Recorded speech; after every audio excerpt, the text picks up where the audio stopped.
Hello everyone and welcome to the 21B Cloud Financials Advisory Session webinar. We'll be starting the webinar in the next couple of minutes.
So hello everyone and a very warm welcome to our second advisory session webinar of 2021. So these sessions focus on delivering and updating you on the new features and functionalities in each of the quarterly releases that Oracle provides. My name is Chris Gomez and I'm an account director here at Evosys. And I know that we have many new first-time attendees joining us today, and it's great to have you join us, so welcome. We hope you find these sessions as useful as our many regular attendees who have joined us today too. And for those that have joined us again, welcome back. Today I'm your host for this session, and I am once again joined by my colleague, Sukit Singh, who works in our ERP Centre of Excellence team, and will be taking us through the finance updates for 21B. As a reminder, Sukit has been with Evosys for over 6 years now and has led many finance implementations, mainly in the UK where he's based. And Sukit will be taking us through the hot topics as he did for the 21A release in January, and everything you need to know about the main features of this release. And the session today is planned for around 60 minutes, but we will ensure that we leave time for questions as always at the end of this session. And as before, we'll also make an extended PowerPoint available to you at the end of the session that covers off all of the features that Sukit talks to us about today. By means of an agenda, we'd like to cover 4 main areas. So firstly, I'll take you through the feature summary template that we use before inviting you to answer a poll question about the releases of 21A and the ones that you actually found the most useful. We'll then move on to the analysis of the latest release that Sukit will cover for us, providing an insight into the new available features as well as highlighting things to consider when deploying them. This will also cover known issues, as before, that need to be considered, and Sukit will talk you through these for about 30 to 40 minutes. After his session, we will recap on the 3 main technologies that we spoke about in the 21A sessions, before we then focus on today's topic, which will cover analytics. And Sukit's going to cover that for us, and he will talk us through how the value-based analytics solution that we have helps our customers that have deployed this with challenges that you and your finance colleagues may face on a regular basis. And then finally, we will then look to close the webinar with a Q&A session at the end.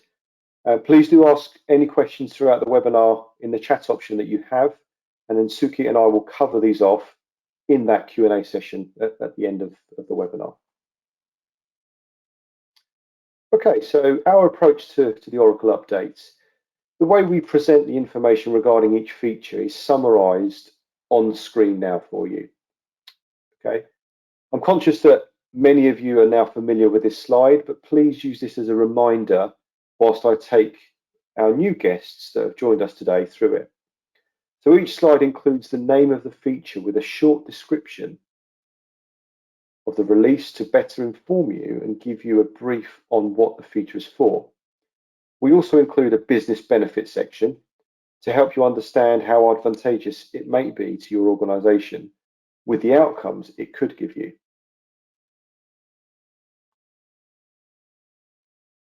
That also includes the business benefits that you can see on screen now.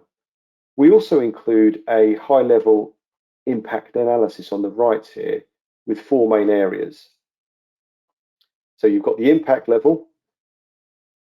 A low would mean no large-scale impact, so regression testing is not really required or can be ignored. And obviously a high impact level would be the complete opposite.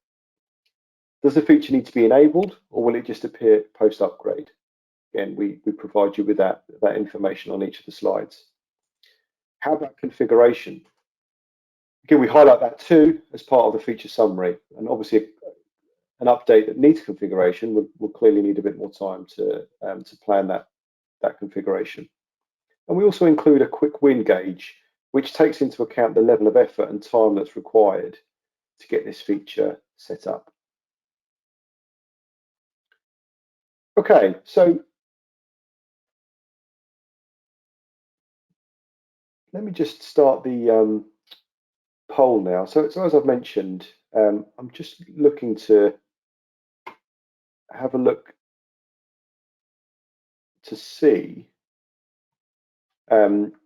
We're keen to actually get your view on which were the 5 most popular features, or sorry, the 5 most popular features should be on screen now. And we're just keen to understand which is the most popular feature that you felt was most beneficial to your business. So I've started the poll. Please use the options that you have in front of you to vote which was the best feature. And whilst I do this, Suki, is there anything that you'd like to share with us about the release or any specific feature that our guests are voting on? Sure, Chris. Thank you. So for me, one of the good features that Oracle came up in 21A, but there were actually 2 features. One, the creation and management of payable invoices with the retainage term. This feature provided us and also the clients with the standard functionality rather than going around the workaround for making a hold on some kind of payments to the suppliers just based upon the contract. So this was a good feature that Oracle introduced, and we were asking for this feature for quite a long time from Oracle, and it's good that they introduced this in last upgrade. We used it as now a standard functionality, overcoming the workaround that we have provided across different organizations. The second one is with respect to the location list of values in expenses mobile application. Now, expenses is one of the main areas that self-service and is widely used across all the organizations, and it's used by all the employees of the organization also. And with this feature, it enables the employees to enter the expenses just by way of mobile application, and also reduces the time they might have to spend to correct the data or anything. So these 2 features, as per me, were quite changing the environment in which we provide the app services to the clients. Excellent. Okay, thank you very much for that, Suki. So I'm going to go ahead now and close the poll. So thank you everyone who's voted on that. And I'm just going to share the poll now. So you can see that, interestingly, 45% of the attendees today said that the import payable invoices with bank details was the most popular or the best feature that was released in 21A. So again, thank you for that. We'll use that as good insight. Okay, moving back to the webinar now. So Suki, can I hand over to you so that we can understand a bit more about what's to be expected in the 21B release? Sure. Thanks so much, Chris.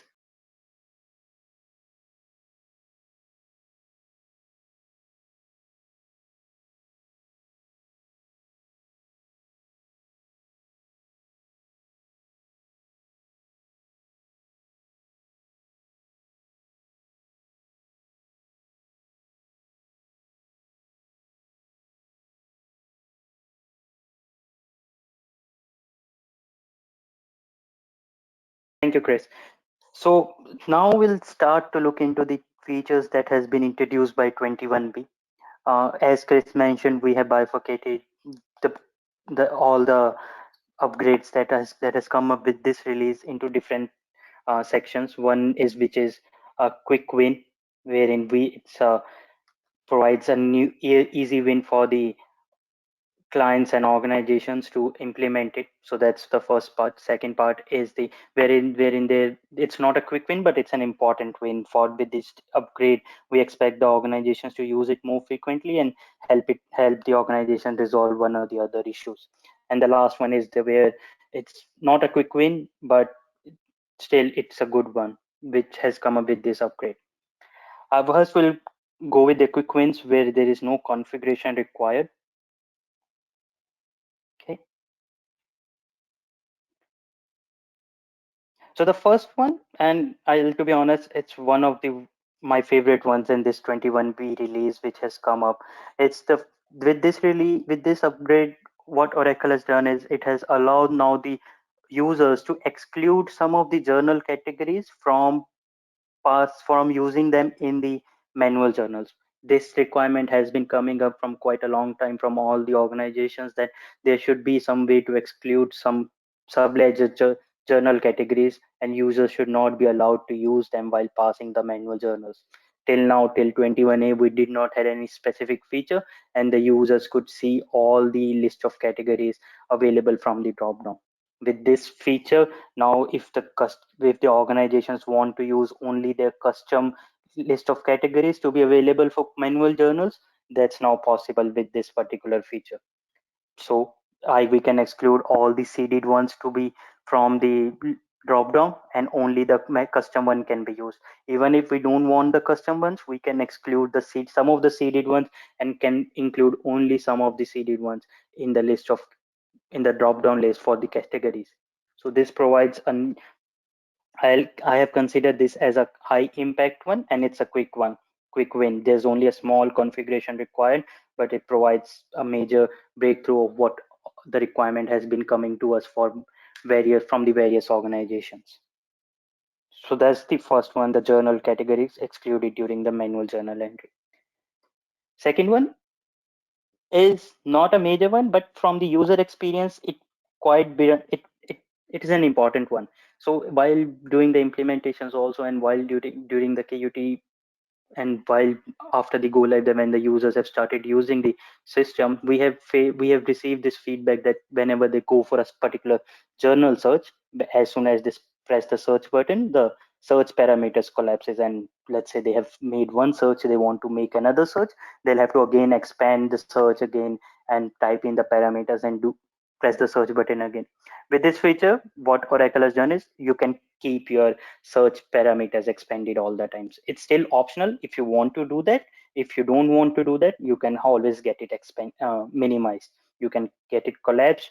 There's a small configuration required, a single checkbox, using which you can decide whether it should collapse or whether it should be always available for use.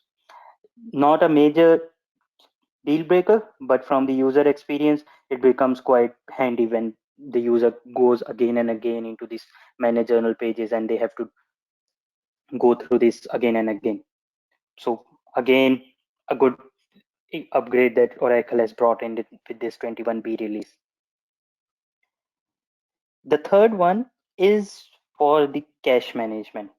Now this one is where the process of importing the bank statements from the bank into the cash management has not been fully automated. It means, when I say not fully automated, it means that someone is uploading the files manually into the cash management and running the import process manually as of now. Even though if it's scheduled, it means still there is no full automation available. With this feature, earlier what we had to do is till 21A, whenever I'm trying to upload the bank statement, let's say for a single bank, I am uploading multiple bank statements for a single day, I had to run the process multiple times because the system would identify the bank statement from the full file name, not from some prefix or some wildcard. But with this feature, if I upload it at say 2 intraday bank statements for a single bank account, or let's say multiple bank statements for multiple bank accounts, in my UCM folder, I can run now a single process to import all the bank statements in a single go.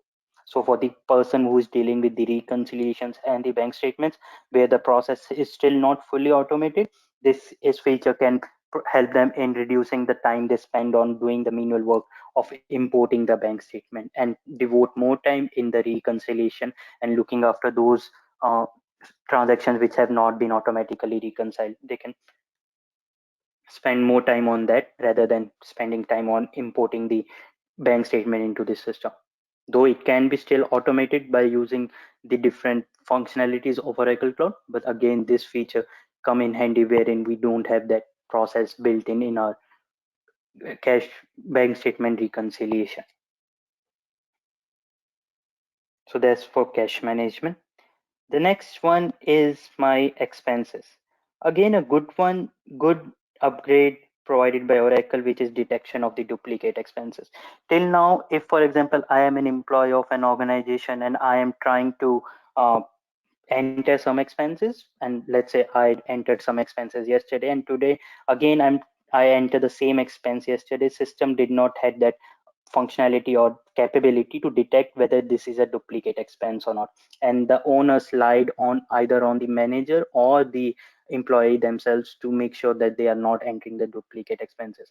And if it skipped the man human eye, then it could lead to double payment of the expenses to the employee, or it will also lead to make the manager had to spend more time, and employee also had to spend more time making sure that there are no duplicate payments to the employees. But with this feature, system automatically will identify that whether this is a duplicate expense or not. So it will provide you the we can provide a we need to configure a scoring model, and based upon that, system is going to identify whether this seems like a duplicate expense or not. So it will try to match the amount of the expense, the type of expense, and the date of expense. So if the system finds that okay, this might be a duplicate expense, system will let the employee know through the dashboard that this might be a duplicate expense. What you want to do with it? Do you want to delete one of them or not? So this feature, it will save time from both the employees and also from the manager side. And from the organization point of view, it means that the resources can be utilized in an effective way, and the chances of making duplicate payments to the employees gets reduced further. So an important upgrade from the expenses point of view. The next one is again from the expenses, that is cancellation of payment requests for cash advances. Now, till this particular point of time, as and when the cash advance had been requested by the employee and it gets approved by their manager, there is no way it could be deleted. For example, if it has been passed to the payment payables workbench, then there was no way till 21A that users could delete it and cancel out the whole process, because even if they were canceling the cash advance in the payables workbench, the it did not go ahead a backward effect in the payables, and the cash advance in the pay expenses workbench would always remain open. But with this feature, the the, the payables team always had the option that if they are canceling the cash advance in the payables workbench, it gets automatic, the cash advance in the expenses workbench also gets automatically cancelled. So the whole process with the backward integration have now been included in by Oracle in this 21B upgrade. Second, the next feature again is with respect to the payment request. Payment request for the expense reports. The previous feature was with respect to the cash advance, but this feature is for the expense reports. Now the expense reports could be of four types. One is the cash expenses where it's no corporate card is involved, but there could be three more wherein the corporate card is also involved. For the cash advance, cash expenses, as the payables team get the option that they can cancel the expense report from the payables workbench, and it will again with the backward integration the expense report also becomes open, but the next time it gets reprocessed, a new payment request also gets created. With this, the other three, that is the corporate card transactions, there are three options in that. The first one is, let's say the employee themselves are liable to pay the corporate card transactions. It's not the company pay or both pay, it's only the employee who is liable to pay the uh, corporate card transactions. In this case, the process remains the same, that is, it's as good as my cash advance, cash expense. The payables team can cancel the expense report and the backward integration will flow in. Where the next case is the company pay card transaction, that is the company is liable to pay to the issuer of the corporate card. The process again remains the same, that is the payables team can cancel the expense report created in the name of my expense card corporate card issuer, and the next time it gets reprocessed, a new expense report payment request will be created for that expense report. But the difference over here comes with when it's both pay, that is corporate card transaction, employee is liable to pay their personal expenses and the company will be paying out the business expenses. In that particular case, if any of the expense report, the payment request for any of the parts, that is, let's say the payment request for which the company is paying, it's under processing, it's under the payment process, then none of them can be cancelled. If either one of is has already passed and going through the payment process, then neither of them can be cancelled. But if both are still lying as under the validated status and none of them has been selected for the payment processing, then both of them can be cancelled and both of them will go back to the expenses workbench and they can be paid again next time. So cancellation of now the payment request for the expense reports are also available from the payables workbench. Okay. Next one is for the budgetary control. Now this one, with this feature, what Oracle has provided is the flexibility to bifurcate between the carry forward of the budget which we carry forward to the next year and the adjustments that we make. Till now, till 21A, this feature was available only with a limited extent that I could carry forward the budget, but the way it was reported back was part of the adjustments that I am making an adjustment to the budgets because it's being carried forward. But with this feature, Oracle has made the bifurcation that anything that's carry forward will be reported as the initial part of the initial budget balance, and any changes which I made thereon will be part of my adjusted budget balance. So by way of reporting, I get a clear idea that what is being carried forward from my previous year, what budget is available from the previous year, and what adjustments I have made in this year. So a clear bifurcation can be done using this feature. And also the balance carry forward of balance can be done irrespective of what's the budget status, period status of the next year it is. So even if it's closed, even if it's available for budgeting, or even if it's available as open, I can still carry forward the budget from this year to the next year. It's an high impact one, wherein if the organizations are using the budgetary control within their processes. The next one, again for the budgetary control, provides up more visibility. Till now, till 21A, the if my purchase order was closed or while reopening the purchase order. It failed the budgetary control. Then I did not had a clear visibility whether what exactly is the issue. I could not, as a buyer or as a procurement team, I could not go in detail and identify why exactly a particular purchase order is going into error for the budgetary control. But with this feature, this drill down, the full reservation results, I can get to see the full reservation results from the error messages. So the detailing in the error messages has now come in for the whenever I am trying to finally close the purchase order or reopening of the purchase order. I can get to see what are the issues while releasing or reserving the funds. And with this more information, I can go back to my budget manager saying that, okay, my transaction is failing because of this issue. Can you help me out? So a clear visibility to the procurement team and the buyer of what exactly is happening with the purchase order, and again, more help to the budget manager in resolving these issues. So again, a quick win for the budgetary control and budget manager to make sure that, okay, the processes are smooth while making the transactions into the system.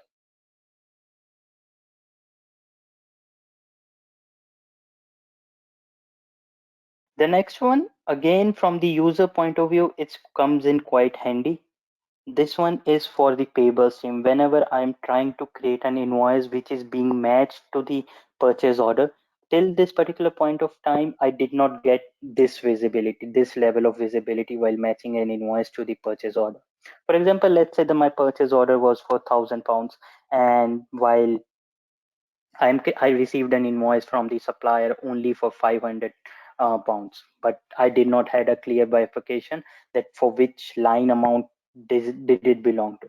So this one, with this feature, whenever the user is trying to match the invoice line to the purchase order, I can select multiple lines of the purchase order, and system provides me a subtotal at the bottom that, okay, if you have selected out of the whole total lines of, let's say, 20,000, you have selected only two lines for which the total is 10,900.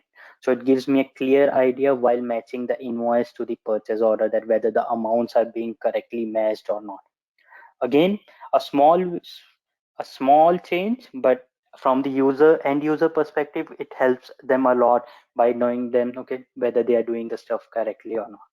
So going to and fro while matching the invoice to the purchase order, it brings the more efficiency into the while entering the transaction, and thus reducing the data entry errors. Now this one again is for the payables. This one is till now till 21A, both for my ADFDI and for my file-based loader, wherein we are trying to upload the payables invoices and, let's say, matching it to the purchase order, or even not matching it to the purchase order. There was a fields which were through which I could identify that who is the requester of these goods or services. But the thing was that those fields were bifurcated into two columns, saying the requester first name and the last name. So we had to go back into the system, making sure that the requester first name and the last name match with their HCM records, right? So that the system did not reject, saying that, okay, the requester is not found in the system. But with this release, this upgrade, what Oracle has done is they have provided us now the option to do it by the requester email ID also. So the email ID, we know it more better that, okay, this is the person who has requested it, and the email ID will definitely be same in my Outlook and also in my system. So I can just now enter the email ID of the requester, and system will bring up the requester details for me while and creating an invoice either through the ADFDI or the spreadsheet. So again, a small change into the whole process, but an effective change for the end users, wherein it reduces the time they spend on doing some menial jobs, getting the first name and the last name of the requester, or by just entering the email addresses of the requesters. Okay.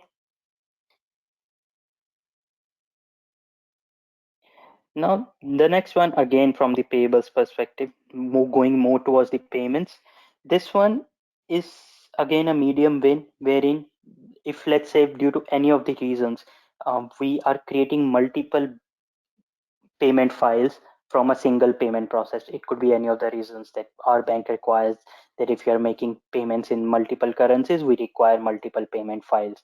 So if a single payment run is generating multiple payment files, till 21A, we had to, the system would generate the first payment file automatically for us, but the next payment files, let's say the number two payment file, the number three, user had to do that manually. It system did not generate that automatically. So the format payment file process would generate only a single file for me, but not the rest of the files. But this one, no matter what's the number of payment files being generated from a single payment process, system will generate that for us. So reducing the manual effort in the whole process, system will automatically take care that, okay, if the grouping rule requires that I need to generate multiple payment files for this particular payment process, a system will automatically generate all the payment files for me. A medium impact, but again, a good one from the payment supervisor's perspective, ensuring the seamless process of multiple electronic payment files. The next two features are from the subledger accounting perspective.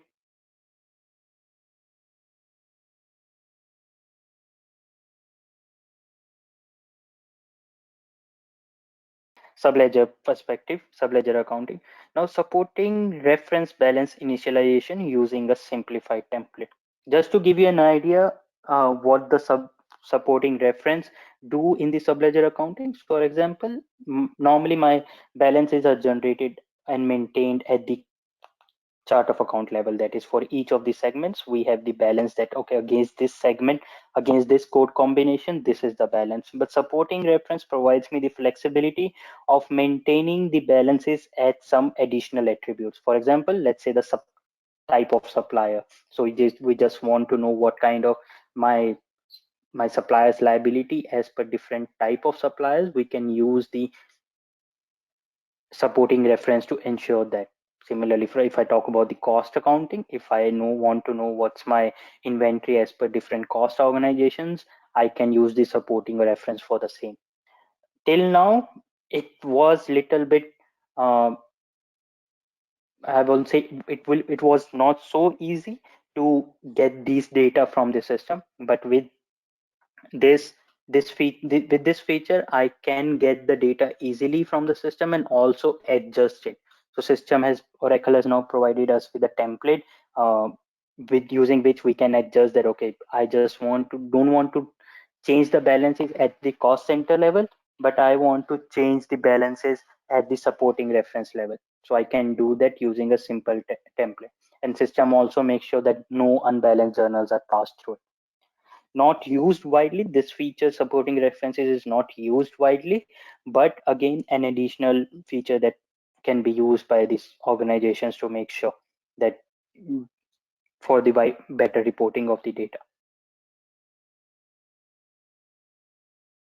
The next feature, again from the subledger accounting perspective, is the analysis, subledger journal entry analysis. So now it provides us the that what whenever a subledger journal is created, it provides us now the feature to analyze the accounting rules and the source rules that were used to create a subledger and journal entry. For example, if I want to change some accounting, the accounts that are being used by the system while generating the subledger journals, or let's say just changing the description, it provides me more visibility that where I need to go and make a change to bring the effect on that specific subledger journal.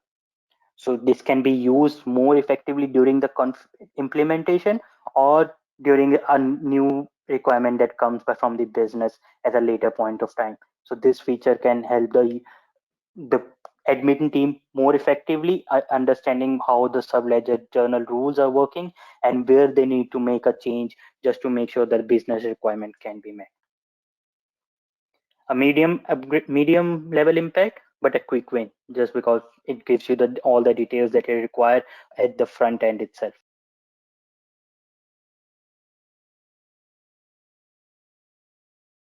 Next one, from the advanced collection, if we jump to that side, it's the only new upgrade that has come into the advanced collection, which is sending the dunning letters with an additional details as part of the email body. So whenever I'm sending the dunning letters to the email till 21A, uh, we could only change what was part of the PDF or the attachment, that what could be the format of the dunning letters going out. Till now, we did not have the option what to include in the email body itself. So we could use now this feature.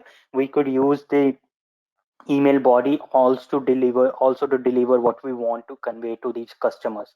So as you can see on the screen, we have different options available for the soft letter, for the medium letter, depending upon how we are carrying out our collection process. We can include the different email body text also, just for different type of templates that we are sending to the customer. Again, we can include the change the fonts, the look and feel of that particular email body. We can include the logos and hyperlinks. So an effective communication goes out from the system directly with no follow-up required from the manual effort, with no manual effort required on that side. So this new feature can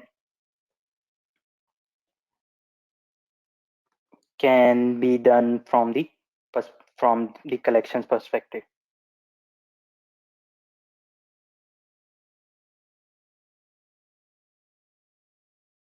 The next one is the now from the sorry quick wins, but we have to opt in for these ones. These are not automatically enabled, but we need to go into the offerings and opt in for these ones. So the first one is from the lease accounting. Now, lease accounting is a separate module wherein we can use. Now, with this feature, we can import the leases from a third-party system now. We need not maintain or create the leases manually, and system will automatically, we can use the system functionality to import the leases from the third-party system, wherein more detail might be available uh, from the system. Again, with this feature, the manual effort has been reduced and the streamlined business processes has been enabled by between the third party system and the lease accounting module of this organization. The next one, sorry, sorry. Yep, lease payment processing. Again, in the leases, we now have the option to automatically transfer the invoices. So as per the lease contract, we need to pay to the suppliers, so the lessors, the monthly payments or quarterly payments, the timely pay, the as per the fixed frequency, we need to pay, make the payments to the lessors for my rent, service, insurance, and so all other charges. And with this feature, now we can automatically schedule the transfer of invoices from my leases to the payables, and thus automating the whole process. Till this particular point of time, we had to uh, do this manually, but with this process, this can now be automated, and thus provides more transparency between the payables invoices and the lease accounting also.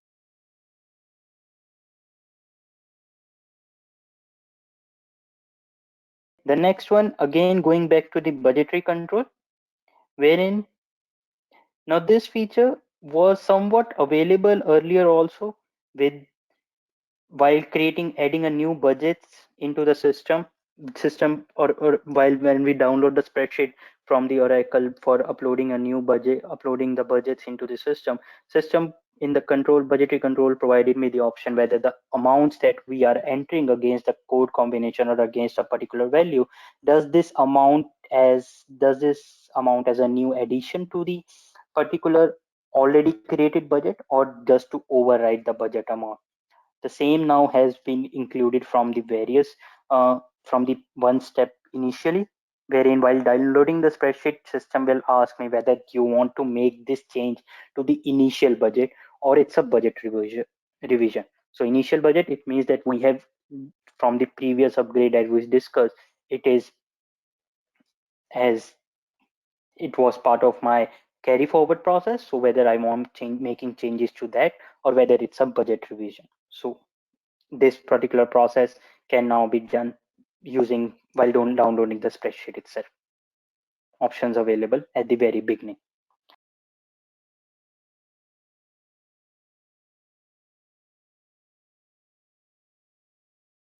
So the next one, now moving to the not quick wins. Now this one is for the RMCS, wherein the subscription duration and price periodicity for promised services in the revenue contracts. Though this module is not widely used, but a good upgrade provided by the Oracle in this area is that providing the more visibility. Until now, revenue contracts were displayed, but not were displayed without the service duration and the price periodicity. But with this fee upgrade, with this feature, the more information is available to the users on the screen and provides them the clear understanding of how the contracts are being done and what's the service duration of a particular contract, thus providing a more insights into the data from the front end itself, and also providing them more detailed version of how the things are going on.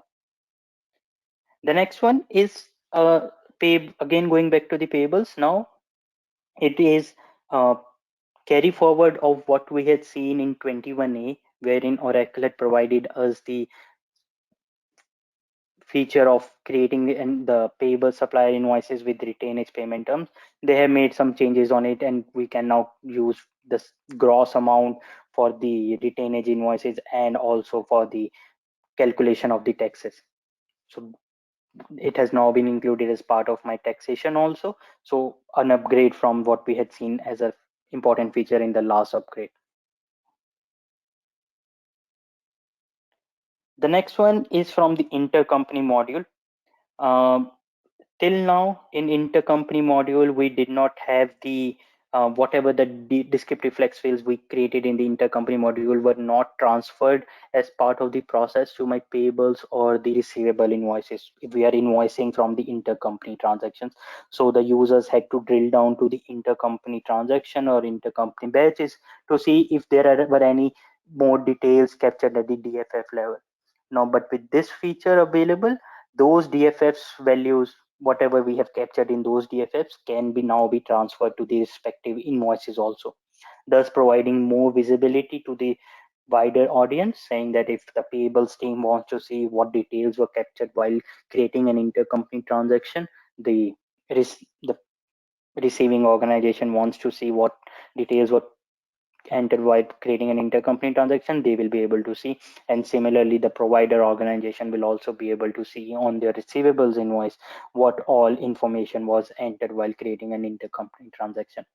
So more reporting available on all the three fronts: intercompany, receivables, and payables, and a wider visibility to the whole audience. Okay. Coming to the fixed assets, if we have not a not a widely used feature in United Kingdom, but is used in United States, wherein if we have the textbook, now I can add the assets directly to the textbook.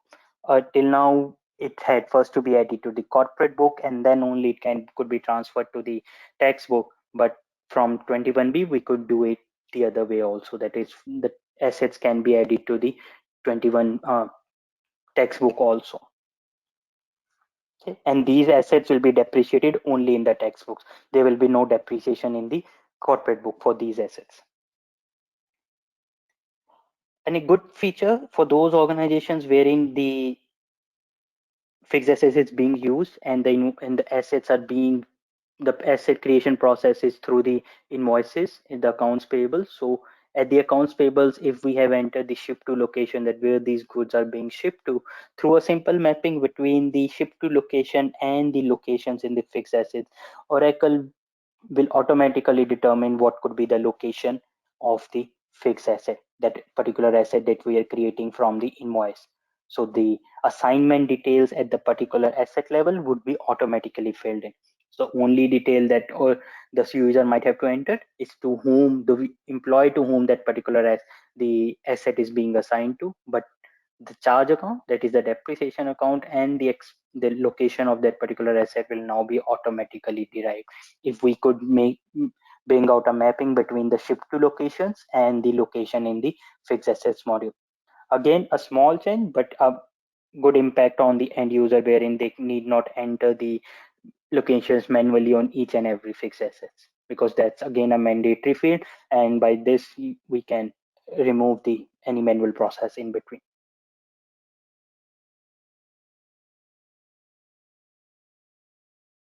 So that's the list of all the features from the 21B.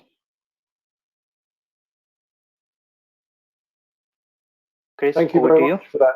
Thank you very much for that, Suki, and for taking us through those features. I think there's some in there that I'm sure a lot of our attendees will be looking to deploy and benefit from.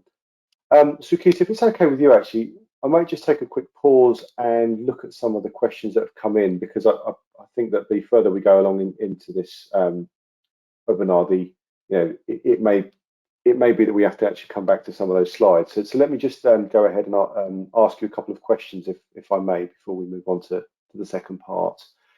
The first question we have here for you, Sukita, is do we have the same feature encumbrance carry forward? Is that a question that you can answer? The carry forward of encumbrance is available, but whether the Oracle has included the same replica of the feature which they have provided in the 21B, whether they have provided the same replica for encumbrance also, we need to wait for that and check when 21B comes in, because they have not mentioned specifically the word encumbrance in any of their release notes. But the carry forward process is definitely available for encumbrance also. Excellent, thank you for that. The next question, there are a couple of other questions that are coming in, Suki, but I will save some of these towards the end. But I just wanted to cover the specific ones around some of the features. Can the supporting reference be a transaction number? Is it system derived or is it user entered? It's not. It can be. So it can be any of the fields on the transaction. So as far as my understanding goes, yes, the transaction number can be used as a supporting reference, but it's normally supporting references are used for major groupings. For example, I gave the example of supplier type or the cost organization. So those kind of groupings are normally used as the supporting reference. But yeah, transaction number can be used. Excellent. Okay.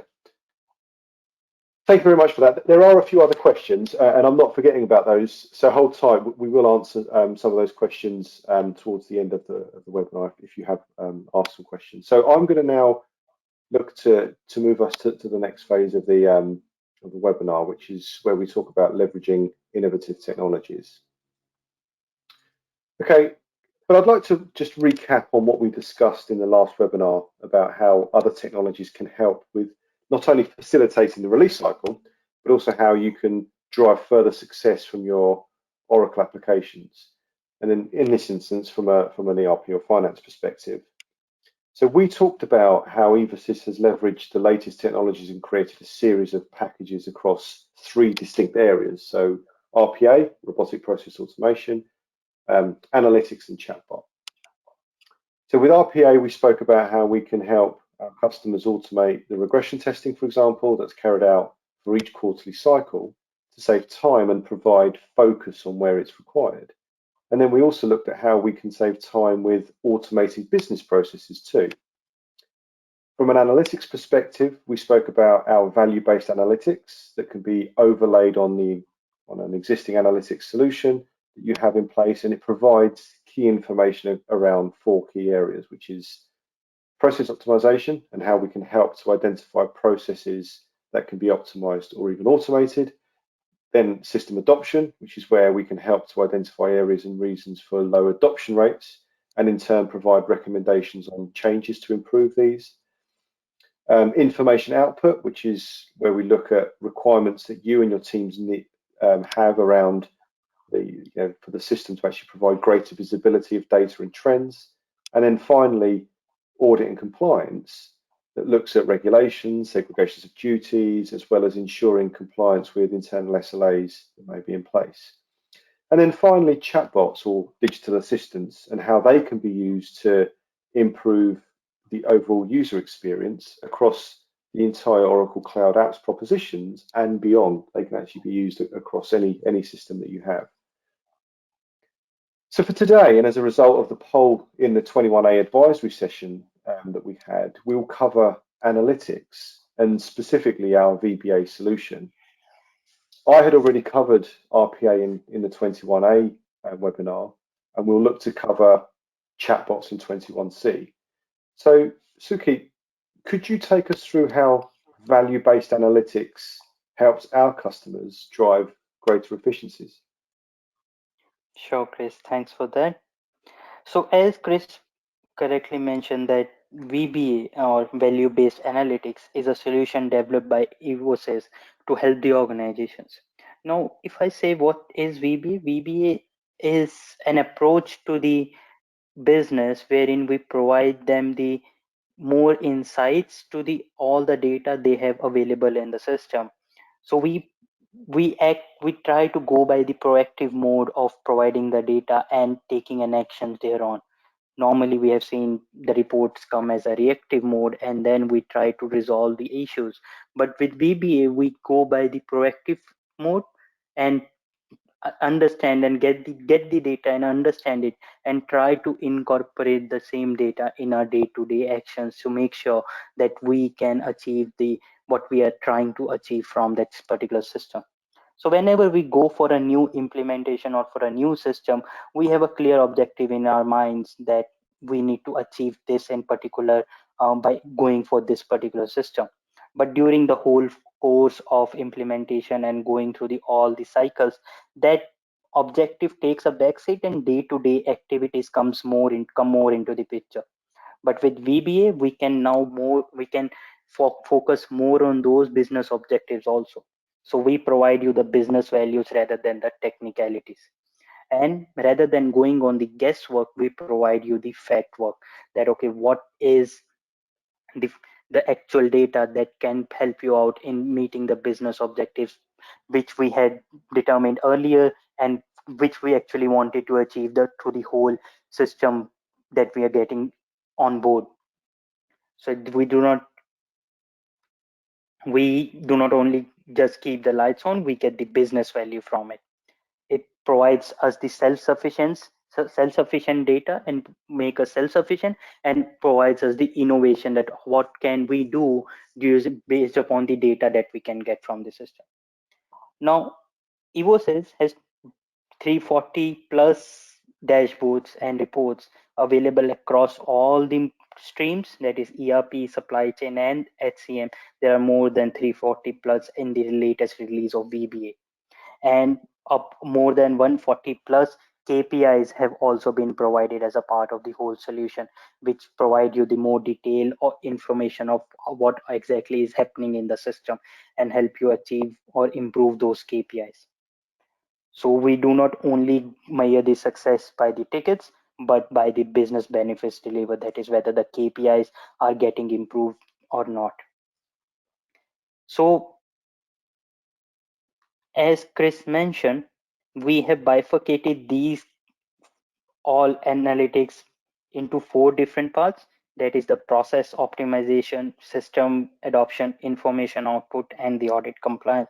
Just to give you a more detailed understanding of each of these. So process optimization, for example, let's say we want to figure out that if a employee is raising a requisition, what time does it take for that particular requisition to become a purchase order? Or whenever a purchase order is being raised, how quick is it to does it take how long does it take to actually go it out to the supplier? So these are the internal processes which we can improve on. So the VBA will provide you that information, that what exactly is the life cycle of that particular purchase order or the particular requisition. Similarly, on the collection side, we have the cycle time available, wherein how good is our collections team from raising the invoices till the time money is received in our bank account. So the whole cycle we have through the VBA, we can focus on the whole cycle, saying that where exactly can we improve on. The system adoption, wherein we can rely on the system adoption dashboards for the data quality. that how good the data is. If we have some processes in place, we expect the users to make sure the data is of utmost quality. We can use the system adoption dashboards to make sure that the data is of good quality in the system. Information output is more from the analytics, the endpoint, wherein we are relying on these reports and dashboards to understand how and where the transactions are taking place. For example, the payable spend, the procurement spend, and the inventory receipts of exactly what kind of transactions are taking place in the system and where the resources are being used by the organization. And the last one is the audited compliance. So not only the audit from the financial perspective, but from the overall system perspective, wherein we expect the segregation of duties. For example, let's say a single user have access to the procurement side, to the payables invoices side, and also the payment side, which can pose a risk to the organization that a single user have access to all these. But with this dashboard available, we can identify those issues and those compliance issues which we can use this dashboard to resolve them. And again, the reconciliation, once reconciliation with the sub ledgers from the journal ledger, and making sure that appropriate reporting is available throughout the system. Just to give you now more idea give of the how the dashboards look like. So we have, for example, these KPI dashboard. For example, I talked about requisition to PO processing average days. We have the 7 for this particular organization. The average, the benchmark is two days. That whenever requisition is created, it should be processed as a purchase order within 2 days. But as you can see, the organization is currently at 7 days, and there is a negative impact of 5 days on it. And we can also see the trend that earlier it was somewhere around 10 days or 11 days, but now it is improving to 7 days. Similarly, the open PO aging is more around the analytics. PO spend is around the analytics. And we also get the different areas of how the PO status and summary. So we get to see all the details of the what exactly is happening in the system across different KPIs from the multiple dashboards available in the VBA.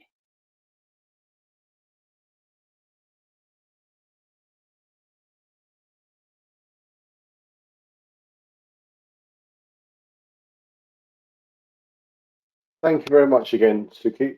Hopefully you found that useful, and if it's something that you'd like to explore a bit further, maybe even arrange for a demonstration of some of those reports, please do contact us either via your project manager or using the details that I'll provide at the end of this session, and we can work with you to identify how you can benefit from analytics in our VBA solution. Okay. As we sort of move towards the end of the webinar now, I just wanted to finish off on some of these questions that haven't already been answered by the team that are supporting myself and Suki today on answering questions. Just covering some of these. So Suki, we've been asked a question here that I may initially respond myself, but I'll ask you to add anything. So hi, Evosys. Every time Oracle released a quarterly patch, we test all our core processes to ensure all is working well. We found no bugs since go live with the patches. Can you advise what the best practice is when testing the quarterly patches, as this is now proving to be time consuming for both the ERP team and the business?